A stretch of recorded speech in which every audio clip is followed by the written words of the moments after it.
Wong jangankan lelangnya, wong dia itu mengadakan transaksi memberi pinjaman saja itu nggak boleh. Bagaimana mungkin masalah-masalah cabang berikutnya itu menjadi boleh?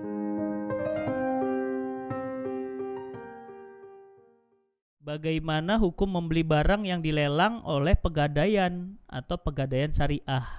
Kan sering Ustadz nggak mampu bayar dilelang sama pegadaian. Nah saya beli nih gitu karena murah itu.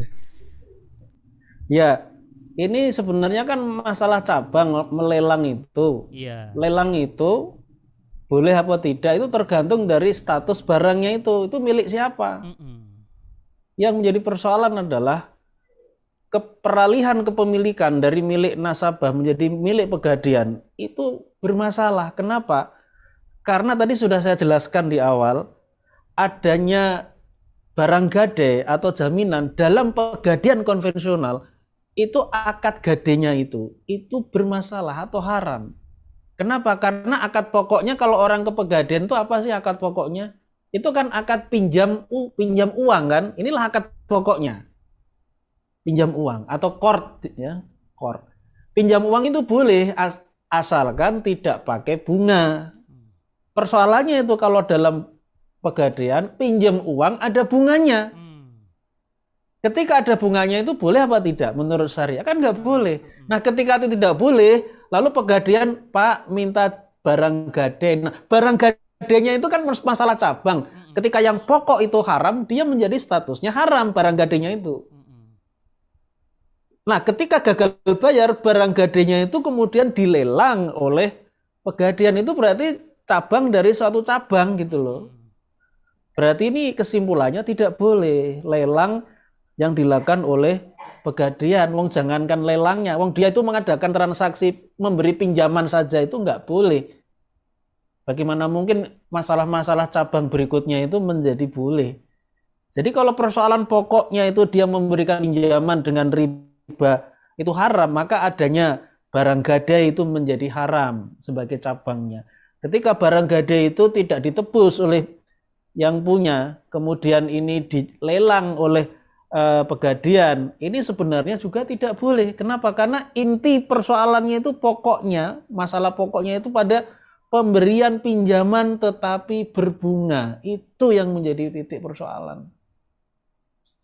Ya, jadi seperti tadi yang saya katakan ada kaidah fikih yang bunyinya idza saqatal aslu saqatal far'u. Apabila persoalan pokok itu gugur, itu persoalan-persoalan cabangnya itu ya gugur pula dengan sendirinya. Ibarat rumah ada pondasi, pondasinya itu kan kalau kita pernah melihat proses penghancuran gedung yang besar ya, itu yang dihancurkan itu bukan yang di atas loh, itu yang diledakkan pakai dinamit atau bom ya, itu bagiannya pondasinya diletakkan dinamit, dibom, itu nanti yang di atas bisa runtuh sendiri gitu. Ya, jadi ibaratnya seperti itu. Pegadaian itu struktur akadnya, basisnya itu adalah pegadaian itu memberikan pinjaman ribawi. Nanti di atasnya ada atau berdasarkan itu ada akad rohnya gade. Nah, di atasnya itu nanti ada akad lelang barang gade. Ya, seperti itu. Jadi kalau yang pondasinya itu sudah rusak ya yang di atasnya menjadi rusak juga gitu. Jelas ya teman-teman semuanya. Jadi jawaban Ustadz Siddiq ini membuat teman-teman punya kaidah gitu. Jadi Ustadz Siddiq itu menjawab bukan langsung ya, tapi membuat kaidah sehingga teman-teman nanti gampang memahaminya. Oh, akad pokoknya haram, berarti semua bangunan di atasnya haram. Oh, akad nikahnya nggak sah, berarti segala sesuatu yang setelahnya, anaknya, semuanya nggak sah gitu. Jadi nanti nasabnya nggak sah, warisnya nggak sah, nafkahnya nggak sah gitu ya. Ingat ya teman-teman ya. Jadi Ustadz Siddiq menurut saya mencoba menggambarkan kepada antum tuh sederhana gitu, maksudnya kaidah gitu, bukan haram. Boleh nggak Ustadz jual beli barang gadai? Ya haram karena itu riba ada di situ, bukan gitu. Tapi gampang. Jadi teman-teman kalau ngelihat fakta yang lain tinggal ngelihat gitu kata Ustadz Siddiq. Lihat aja akarnya apa itu. oh akarnya busuk, ya udah semuanya busuk semua gitu. Gitu ya, jelas ya teman-teman ya. Saya sangat jelas dengan penjelasan Ustadz Sidik. Mudah-mudahan antum juga ya. Eh Ustadz, ini ada pertanyaan. Ustadz, gimana cara menjelaskan ke orang tua bahwa gadai itu nggak semuanya halal? Yang sederhana gitu jelasin ke orang tua gimana? Maklum orang tua kalau udah kepepet suka ngebet, Ustadz. Gitu. Bisa sederhananya gadai itu gimana ya kita menjelaskan ke orang tua bahwa nggak semuanya haram gitu?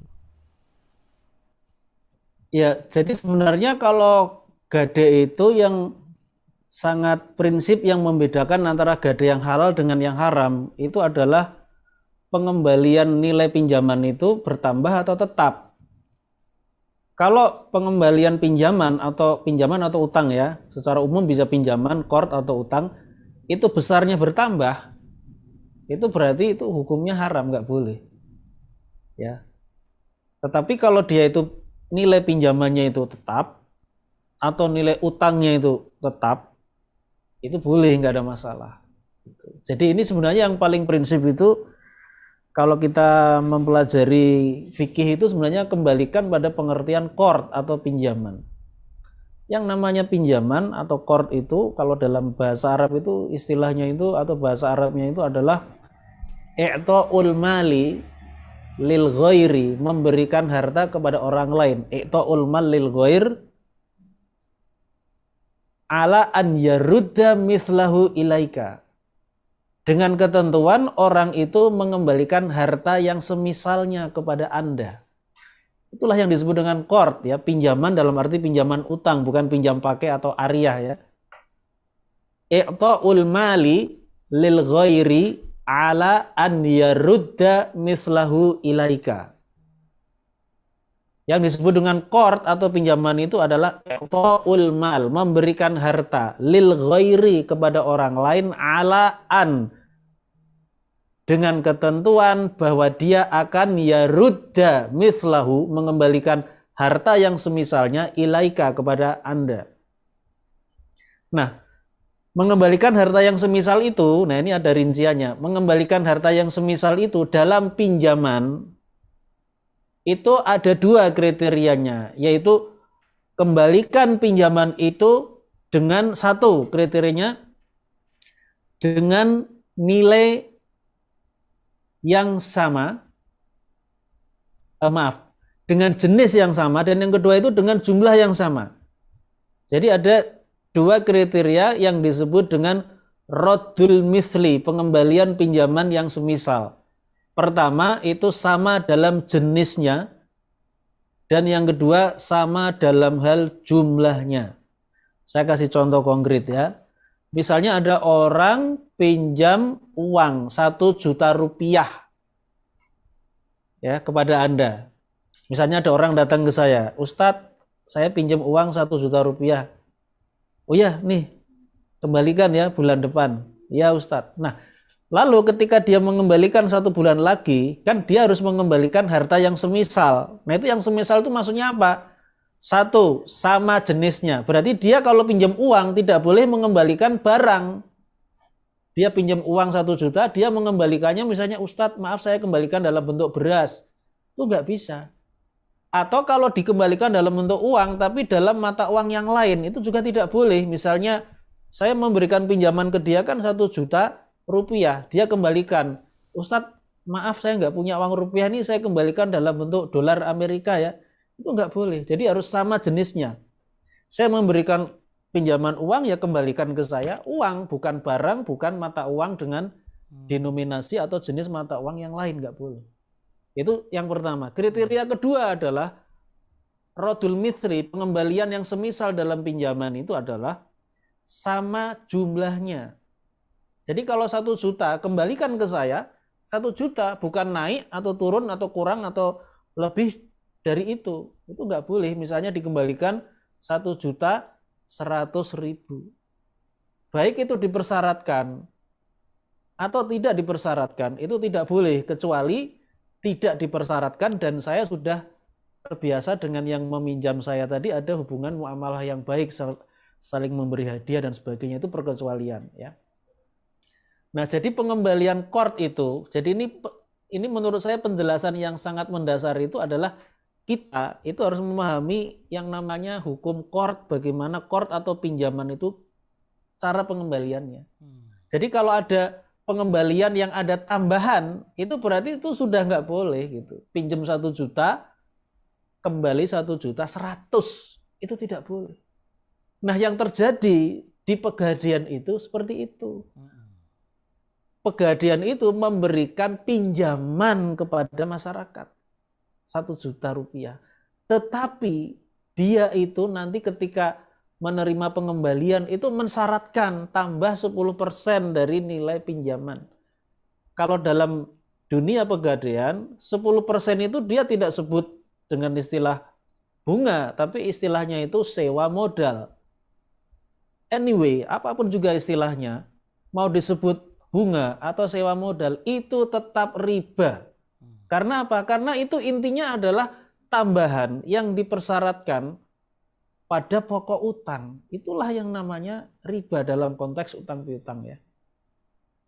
Nah, jadi sebenarnya muamalah Pegadaian itu yang inti itu bank memberikan pinjaman tapi pengembaliannya lebih besar. Itu namanya riba. Nah, ketika Pegadaian itu memberikan pinjaman, dia itu mensyaratkan ada barang gade sebagai jaminan. Tapi barang gade sebagai jaminan itu sebenarnya itu sifatnya sekunder. Sebenarnya yang pokok itu, yang primer ya, muamalah yang primer, muamalah yang pokok itu pinjaman sebenarnya. Semua pinjaman itu dari pihak yang memberi pinjaman itu dia berhak minta jaminan. Berhak juga tidak. Jadi kalau orang memberi pinjaman itu dia bisa memilih enggak minta jaminan. Tapi kalau dia minta jaminan ya memang dia berhak. Nah di Pegadaian itu dia minta jaminan. Tapi sebenarnya kalau enggak minta jaminan tapi pengembaliannya ada tambahannya tetap juga haram, enggak boleh. Gitu. Ya. Nah jadi saya kira penjelasannya memang tidak bisa langsung ke arah gadenya menurut saya. Tapi jelaskan saja persoalan pinjaman utang ya. Itu kalau orang minjam 1 juta tidak boleh ada kembalian 700.000, itu haram hukumnya. Baik itu ada barang gadenya atau tidak ada barang gadenya, itu sama. Jadi muamalah pokoknya itu menurut saya yang harus dipahamkan kepada orang tua kita tadi ya, kepada penanya seperti itu. Nah sebenarnya persoalan hukum utang dan pinjaman itu sudah pernah kita bahas ya, Ustadz Fatih Karim dulu sudah pernah membahas itu. Jadi tolong nanti teman-teman yang bertanya masalah ini dalami persoalan gade ini tidak terlepas dari pembahasan utang dan pinjaman. Ya, karena ini merupakan urutan. Jadi kalau kita tidak memahami dengan baik persoalan utang dan pinjaman, kemudian ada pembahasan gade atau rohen. Nah, ini nanti bisa jadi pembahasan atau pemahaman kita ini menjadi tidak lengkap gitu. Ibaratnya manusia itu utuh ada kepala sampai kaki, kita itu hanya melihat manusia itu pada kakinya, tapi yang kepala sampai dada itu enggak paham gitu loh, enggak ngerti kalau itu sebenarnya satu kesatuan antara pemahaman tentang utang, pemahaman tentang pinjaman dikaitkan dengan rohen, itu sebenarnya satu rangkaian ya. Jadi kalau kita langsung memahami rohen tapi nggak memahami utang, nggak memahami pinjaman, ya ini pemahaman kita itu tidak lengkap, tidak komprehensif gitu ya. Oke, saya kira itu. Makasih.